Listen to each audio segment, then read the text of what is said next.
My name is Adeji Joseph. I'm a bona fide student of Unusual Science Tutorial. I had a score of 89 in the just completed UI Postutme. Imagine me as a top scorer of Unusual Science Tutorial in UI Postutme. I had a JAM score of 337, and with the UI grading system, I had a cumulative score of 86.625, which gave me a better chance of studying my preferred course in the first and best university, the prestigious University of Ibadan.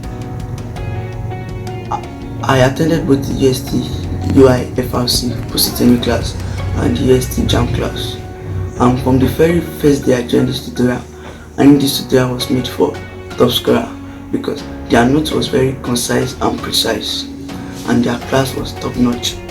I certainly want to thank all the tutors, ranging from the biology tutor to the English tutor to the physics tutor and to the chemistry tutor, for their continuous academic support.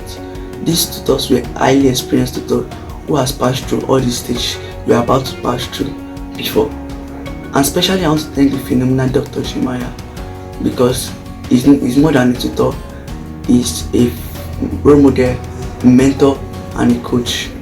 I remember him treating the UI Postutme past question with us daily from 9 PM to 4 AM and even showing us ways in which this question could be twisted. This really contributed to a lot in my Postutme, because as a man will say, when preparation meets opportunity, it is called luck. I was very lucky to meet most of what was treated in the class in my Postutme exam. And to every 2026 JAM bites and aspirant out there who is looking for a place for top scorers, where top scorers can be made, I strongly recommend the Unusual Science Tutorial because it's the right place to be.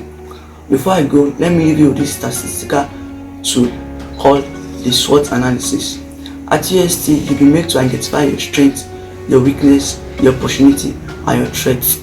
And with the understanding of these 4 basic concepts, you have edge over your colleagues that are not in UST. And finally, the moment you believe you can, you are halfway there. Thank you.